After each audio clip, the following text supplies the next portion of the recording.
गिबियावनो उदालगुरि जिल्ला रोंगौथि सायख' आनजाद आफादनिफ्राय बयनिसिमबो गोदान बोसोरनि गोजोन हामग्लायनाय बावहरबाय। बे समावहाय जोङो उदालगुरि जिल्ला दुलाराय बर' फरायसा आफादनि बानजायनायाव बोसोरफ्रोमबो थाखो 6, 7 आरो 8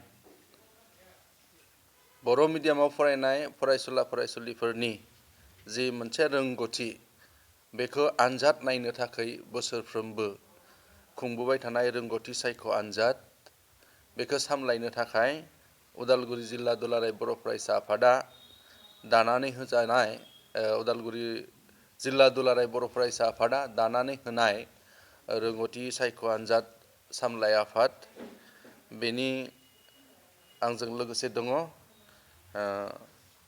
exam controller Rahul Raj Daimary, exam coordinator अनसुमा बसुमतारी आरो जिल्ला दुलाराय बर' फरायसा आफादनि लोगो सोलोंथाइ नेहाथारि सानथौसा बर' बिथांमोनखौबो आङो दिनैनि बे समावनो बे सुबिदायावनो आङो साबायखर बावदों।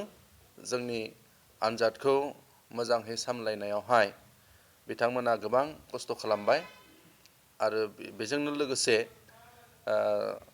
जाय बिथांमोन फोरोंगुरु बे आनजादखौ सामलायनायावहाय जोंखौ हेफाजाब होबाय बिथांमोनखौबो आङो साबायखर बावदों आरो जाय फरायसुला फरायसुलि बिथांमोना बे आनजादखौ होबाय बिथांमोनखौबो आङो बे समनि गेजेरजोंनो आङो साबायखर बावदों आरो जाय बिथांमोन दिथागिरि बिथांमोना गावनि फरायसुलि एबा गावनि गथ'फोरखौ बे आनजादखौ होनो थाखाय मदद होबाय थुलुंगा होबाय बिथांमोन दिथागिरि बिथांमोनखौबो आङो साबायखर बावदों।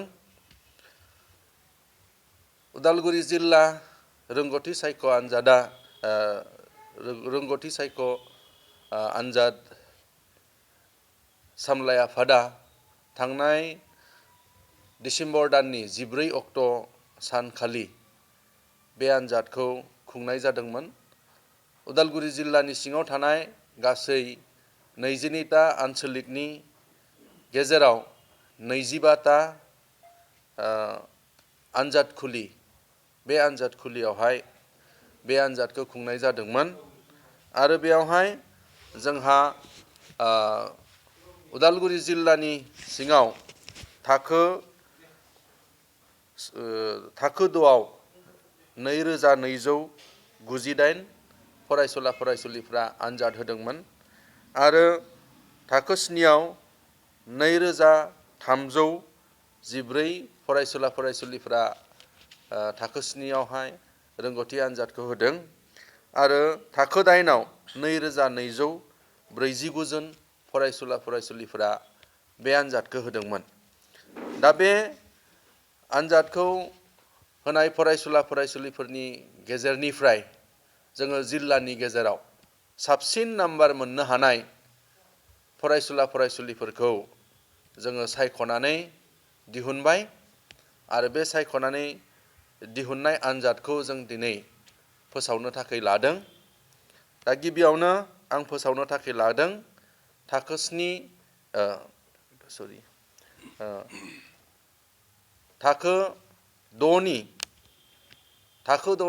फरायसुला फरायसुलिफोरनि गेजेरावहाय गासै 2298 जन फरायसुला फरायसुलिफोरनि गेजेरावहाय जाय बिथांमोना बांसिन नम्बर मोनबाय सेथि नैथि थामथि बे थाखोनि फरायसुला फरायसुलिफोरखौ आङो फोसावनो थाखाय लादों। थाखो 6नि फरायसुला फरायसुलिनि गेजेरावहाय बांसिन नम्बर मोननो हाबाय मुस्रि भारसन बर' बिथाङा UN एकाडेमि कालाइगाव दख'रानि सिङाव आरो बिथाङा गासै 100 नम्बरनि गेजेराव 83 नम्बर मोननो हादों। नैथियाव थांदों थरायना ग्ल'रिया सरगियारि लाल बाहादुर शास्त्री गोजौ फरायसालि बिथाङा नोलोबारि आनसलिकनि सिङाव गासै 100नि गेजेराव 80 नम्बर मोननो हादों। आरो थामथियाव मुस्रि सोमदोन बसुमतारी 2 नं नलबारि गोजौ फरायसालि अरां दखरा एबसुनि सिङाव बिथाङा मोननो हादों 100नि गेजेराव 78 नम्बर। बे समावहाय थाखो 7 नि आनजादनि फिथाइखौ होनो थाखाय लादों। सेथियावहाय थांदों मुस्रि बिजितसा ब्रह्म बर'बाजार गेजेर फरायसालि बर'बाजार दखरा एबसुनि सिङाव बिथाङा 100नि गेजेराव 77 नम्बर मोननो हादों। आरो नैथियावहाय जोंहा साब्रै थांदों थाखो 7आवहाय थरायना रोनस्रि दैमारि आलारि एकाडेमि नोलोबारि दखरानिफ्राय 100नि गेजेराव 70 नम्बर मोननो हादों। थरायना संगिता बर' बकपुरी गेजेर फरायसालि भेरगाव दखरा एबसुनिफ्राय 100नि गेजेराव 70। थरायना लुसमि रामसियारि मुरमेला गेजेर फरायसालि टंला दखरा एबसुनिफ्राय बिथाङा मोननो हादों 100नि गेजेराव 70। आरो थरायना अनसुलि बाग्लारि इउएन एकाडेमि खाग्राबारि दखरा एबसुनि सिङाव 100नि गेजेराव 70 नम्बर मोननो हादों। आरो थामथि मासि आवग्रिनो हादों थरायना सना बसुमतारी आलारि एकाडेमि नोलोबारि दखरा बर' फरायसा आफादनि सिङाव बिथाङा 100नि गेजेराव 68 नम्बर मोननो हादों।